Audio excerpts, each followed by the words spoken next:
14 years from now, in this chamber, another American president will deliver the first State of the Union address of the 21st century. On that day, Americans will still be exploring the heavens, following the brave tradition of the 7 Challenger astronauts, of whom the president spoke so eloquently tonight. In times of national tragedy, the president speaks for every American. This week, President Reagan has done so with special grace, and we salute him for it. We mourn the loss of the astronauts, and from it we take new resolve to finish their voyage, to continue to reach for the stars. That spirit of great endeavor has always guided our country and those who serve it. As we look to the 21st century, we know that how well Americans are doing then depends on what we do now. Today, the values we share, the things we care about most, are being tested in new ways and in new times. The issue is not the outcome of old debates or of the last election. History won't wait for us to quarrel about the past. We're already engaged as a country, as a people, in a contest for the future. That future is as promising as the 10-year-olds who've mastered a computer that we, their parents, don't quite understand. It is as powerful as the moral claim of people in South Africa, in Afghanistan, people around the world who simply want to live in freedom and who want to know, is America on their side? It is as urgent as the toxic waste which too often poisons the yards where our children play. But when you think about it, the real State of the Union is not found in a speech, any speech, or here in the nation's capital. The State of the Union is found where we all live, in our homes, with our families, on farms and cities and towns all across America, where the state of our union has been found for 200 years. Thomas Jefferson was a remarkable man, an inventor, a visionary, author of the Declaration of Independence, and a founder of the Democratic Party. He saw America as a bold experiment in human freedom, and he knew that each generation would have to face new realities and chart its own course. That's where we are tonight. Now it's our turn to make the tough choices, to tackle the changes we face. If anyone ever doubted whether our generation could meet the test or would pay the price, the courage of 7 Americans answered that question last week. They were ready to explore new frontiers, and so are we. We're determined to take charge of our future and to leave for our children, as our parents did for us, a richer America. Richer in wealth, in opportunity, and most of all in spirit. That's our vision, and we're prepared to fight for it. Sometimes you have to fight for what you really believe in. As a Marine Corps veteran, I believe America has to be strong enough to defend our basic values and our freedom. But money alone won't make us strong. It's time to focus on what we get for our money, not just on how much we spend. Strength requires a clear strategy, weapons that will actually work in combat, and troops trained to use them. Strength also requires a healthy economy. But we won't have one much longer if we don't have the will to balance our federal checkbook. What our government needs desperately is discipline. If defense spending has to be reduced, then let's reduce it. If domestic spending has to be cut, then let's cut it. If tax breaks have to be stopped, then let's stop them. It's going to take all of these steps, and all of us know it. These decisions aren't going to be easy or politically popular, but we've been making them in the states. For 34 of the 50 governors and 2/3 of the state legislatures are Democratic. The bottom line is this: America will never fulfill its destiny until it puts its own financial house in order. And the time to act is now. The stakes are high. America is in the economic fight of its life, and we're up against tough new competitors around the world. We've got to meet them head on. We can't afford to settle for second best in anything. We need to invest in excellence. Excellence in educating our children, excellence in training our workers, excellence in making our products, and yes, excellence in the way we run our government. And the road to excellence begins with opportunity. We proved that 3 months ago in Virginia, where through hard work and ability, the son of a truck driver, the grandson of a slave, and the daughter of a rural school teacher won election to the 3 highest offices in our state. That's the promise of America. Since Jefferson's time, there have been 2 conflicting views about what makes America prosperous and strong. Some believe that a handful of elites drive our economy, and that the rest of us should be satisfied with what trickles down. Democrats, like most Americans, believe that the key to America's success is giving everyone a chance to get ahead. Every time we've opened avenues of opportunity to more of our people, we've made our country stronger. Innovation and growth, opportunity and excellence, strength and discipline. That's what our party stands for. Our future and our children's future is worth fighting for. And a new generation of Democrats is ready to lead the way. In South Dakota, where I live, we admire people who fight for what they believe in. They're part of our landscape. These folks had a lot in common. Great writers, great speakers, but even more, we remember them for what they did. Each one of them learned the hard way that you had to fight for everything worthwhile, that nothing important comes easy. And it hasn't been easy for a lot of people I know either. This is the farm of Richard and Bonnie McBrayer. They're good friends of mine, the McBrayers, not unlike thousands of others in rural America right now. 4 generations ago, the first McBrayers broke virgin land with their own hands. And in the last century, they've survived every catastrophe that both man and nature have encountered. They've been burned out by walls of flames, started by barons who would take their land, and frozen out by winters so cold it stopped all life, by wind and dust that actually buried the barn, and drought which stole the very life from their foundation herds. But you know what? They've survived all of this because they're fighters. They know how to work. Like Jefferson, himself a farmer, they're part of America that will not die. Well, now, chances are better than ever that powers greater than any seen before could push Richard and Bonnie off their land before the end of this year. And even though they've met every test that God and man have put before them, many policymakers are saying they're no longer needed. And as the corporate giants rip out the trees and destroy the heritage, well, it may be their land, but it won't be their home. In the Father, and the Son, and the Holy Spirit, amen. Bless us, O Lord, these thy gifts which we are about to receive through the body of Christ our Lord, amen. Fathers. Richard and Bonnie McBrayer haven't failed. The administration has. During the past decade, the McBrayers have been told to play with one set of rules, and the government has been playing with another. This country was going to feed the world.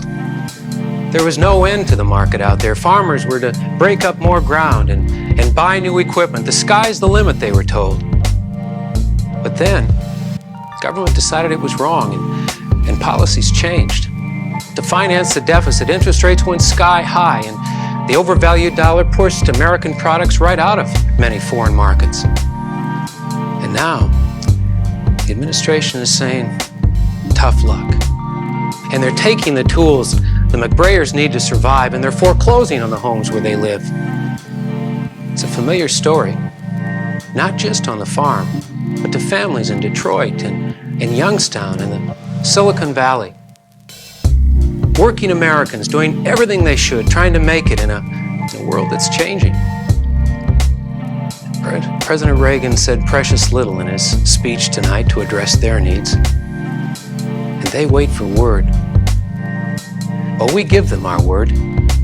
We're not going to give up on the McBrayers or families like them, and they won't give up on themselves. Americans can do extraordinary things when the deck's stacked against them, and we're on their side in this fight. We won't count them out. President Harry Truman liked to quote Jefferson, who said that there are extraordinary possibilities in ordinary people. This is a courtroom in Independence where Harry Truman once presided. At the time, no one imagined that he would become one of our great presidents. But his life is a lesson that reaches across the years. He believed in himself and in his neighbors. He was one of us. He knew how real people lived, and he knew what they could accomplish given half a chance, just as my own neighbors have done. I live on the other side of the state, in University City, a suburb of St. Louis.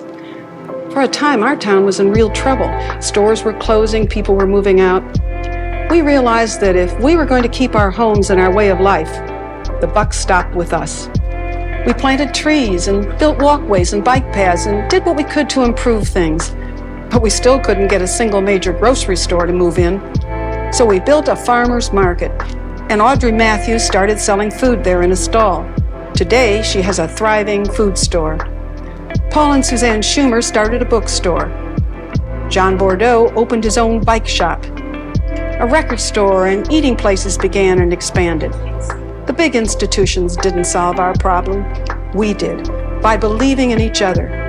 Together, we're making this a wonderful place to live and grow up. It's still home for our parents and for our children. In a way, our country is like our local towns. None of us can prosper unless all of us advance together. We can't let ourselves be at the mercy of big institutions that often don't even know how their decisions affect our lives. We've learned that people can help themselves if they have the tools to work with and common sense to guide them. A farmer doesn't need help growing corn. He needs a price for his product. Small business doesn't need help taking inventory. It needs access to markets. And young workers have the drive to compete, but they need to learn and earn in jobs of the future. These are our challenges, and they require some tough choices. But Americans are ready to make those choices. The naysayers told Jefferson it was a waste of money to buy the Louisiana Territory, but without it we wouldn't have Missouri or the Far West. And they said an ordinary man like Truman couldn't govern our country. But you know, whenever someone told Harry Truman that it can't be done, he answered, "Just watch." Life, liberty, pursuit of happiness. Thomas Jefferson wrote these words in my hometown of Philadelphia, where I've lived these words. My family came to America as slaves, but my parents and grandparents believed that the American dream could come true. They didn't have material possessions to leave me, but they gave me faith and taught me to work hard. My dad was a preacher and an educator. He never had a big paying job. When it came time for me to go to college, my family and my church both had to help me out. I became a Baptist minister like my father and his father before him. I want every American to have a dream and the chance to fulfill it. But things are changing, and we all know it. Take the timber worker outside Spokane. He's willing to get up as early, to stay as late, to sweat as hard as his father did. But suddenly, the jobs have disappeared for him and for his kids. That's why the budget deficit matters, not because of numbers, but because of people. If our country can't control the budget, then our families will find that their own future is out of control. When young couples go to buy their first home, they find their own government competing with them at the bank for mortgage money. Our farmers and factory workers are losing out to foreign competitors because our goods abroad cost too much. And they cost too much because of our national debt.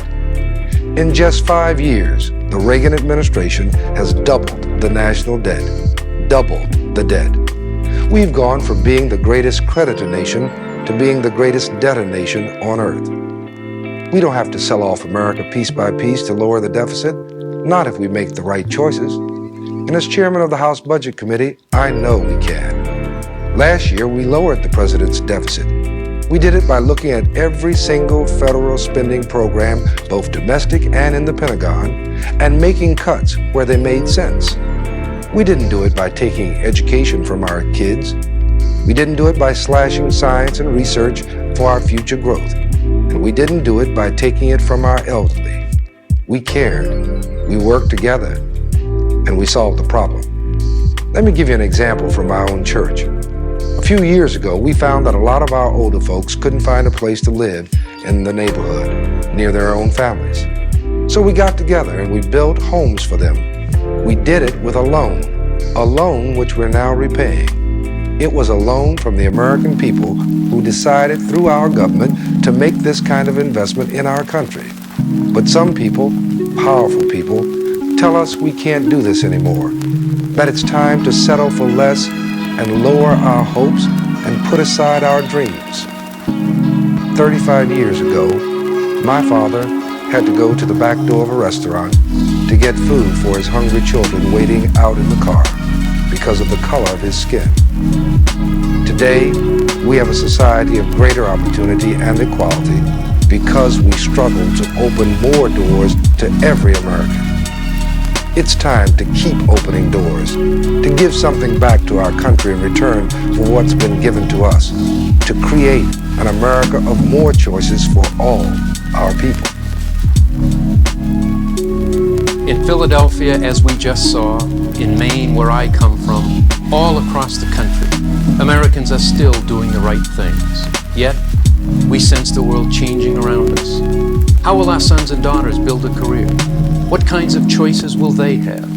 How can we make sure families getting started have jobs that are going somewhere? We can't do it if we continue policies that neglect our families and our schools, our research and science. The percentage of our sons and daughters who graduate from high school now is lower than it was 15 years ago. 1 in every 4 American students drops out before graduation. Japan now produces twice as many engineers as we do, even though they have less than half our population. The future is knowledge, information, skill. This is no time to reduce our commitment to that future. The best social service agency is a family that's together.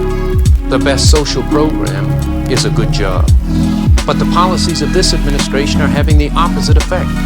They're driving more families into hard times and apart, and they're causing American jobs to move overseas. We must invest now in our people, in human capital, to make America once more #1 in education and know-how, in science and research. Only then will we again outthink, outwork, and outproduce the world. The country of Thomas Edison and Orville Wright should be inventing the future, not copying others.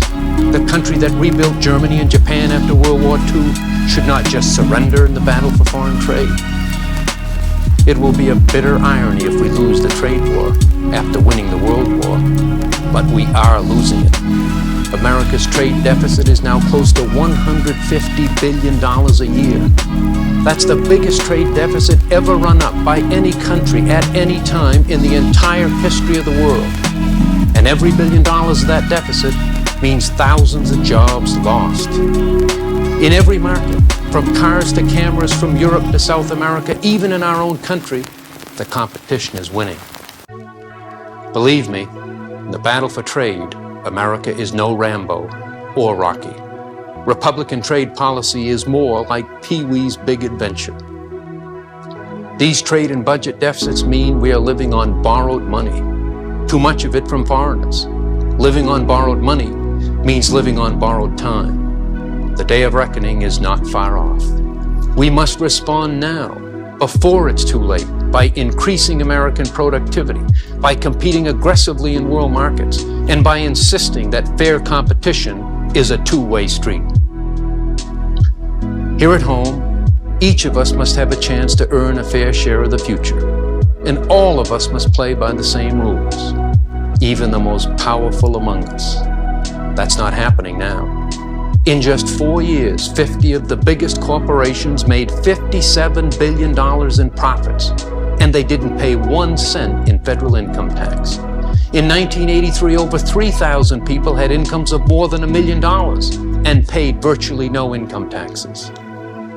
When you file your return this year, think about that. Thousands of wealthy Americans will file theirs without paying taxes. If that makes you mad, it should, because it's wrong, it must be changed, and we're going to change it. Democrats first proposed tax reform. Democrats in the House passed tax reform. For 3 years, the administration was against it. We welcome the president's support now, and we hope that he can convince enough Republicans to join us to see that every American pays a fair share of taxes, and that working Americans get to keep more of the money they earn. On the budget, we must finally make real choices. We can no longer rely on rhetoric which refuses to face the real world, which pretends that we can have unlimited military spending and unrestrained tax breaks and a balanced budget all at the same time. That hasn't happened. It won't happen. It can't happen. And when he says it can, as he often has, the president is wrong. And the American people know he's wrong. But the president is surely right when he says that a nuclear war can never be won and must never be fought. We welcome the summit meetings.